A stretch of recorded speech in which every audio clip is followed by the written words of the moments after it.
The first thing that we ask young people to consider is, what is the object?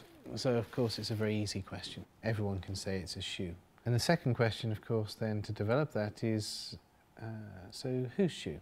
Who's the person behind this object? So obviously there are clues in terms of first of all, the size of the object. So it's fairly straightforward to see that this is a child's shoe. Developing that a little bit further, we could ask, well, how old is the child? We could think about the gender of the child. We don't know that for certain, but let's say it's a boy's shoe. And the child perhaps around 3 years old.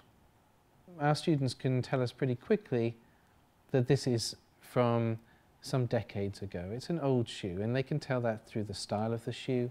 The colour is faded, the shoe is crumpled, the eyelets are rusted.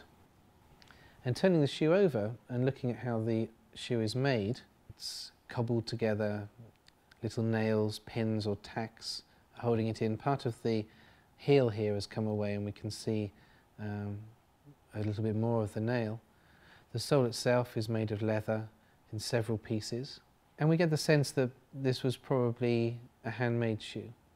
And the reason why we think this is not the first child to wear this shoe is because of the damage at the back. And here we can see that the shoe has been repaired.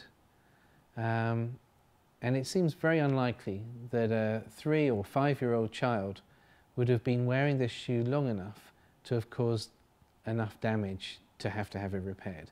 Most likely this is a home repair. You can imagine mother or father sitting down perhaps at night while the child is sleeping and carefully, very carefully, and we can see again the care and the attention to detail here in these little stitches. So this is someone who seems to be putting a lot of love into the repair.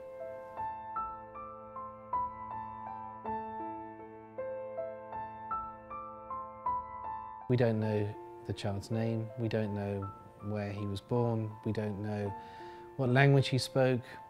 The only other thing we know is the place that it was found, and this shoe was found in Auschwitz-Birkenau.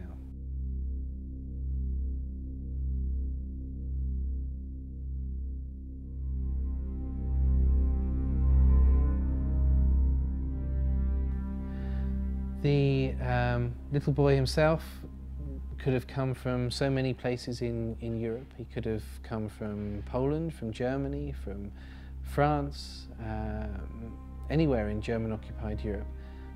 Again, if we're talking probabilities, then perhaps he's Hungarian. About a third of all the people murdered in Auschwitz, the Jews killed in Auschwitz, were Hungarian.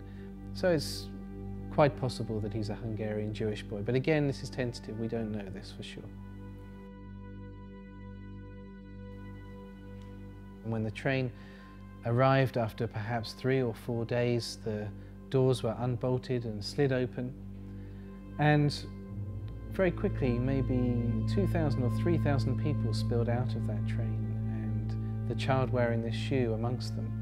And he would have been amongst the group, as the group were divided into two, he would have been with the women and the young children. The men and the older boys were in a separate group, and each of those two groups though was divided into 5 straight lines, and each line walked towards an SS doctor, a Nazi doctor.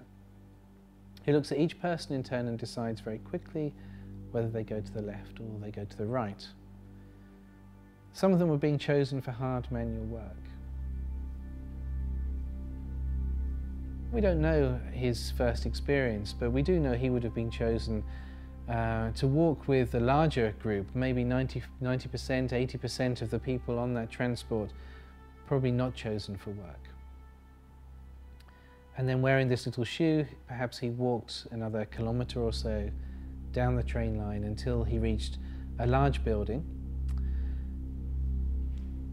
And at that building was ushered perhaps downstairs into an underground dressing room, a changing room, where he'd be told to undress and to prepare for a shower.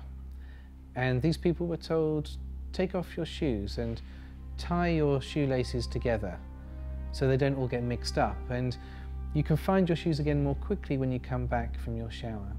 This little boy and his family, his other members from his community perhaps, will push through into the next room, what looked like a shower room. They're all naked by this time. There's shower nozzles hanging from the ceiling, water pipes around the walls, and the doors would be shut, locked and sealed behind them. And the child who'd been wearing this shoe, of course, was now trapped not in a shower room but in a gas chamber.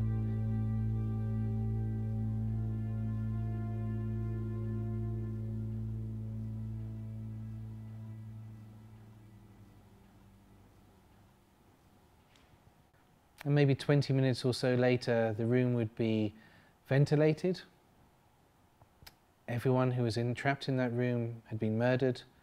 This little boy's body would have been dragged outside and burned in the crematorium ovens of Auschwitz.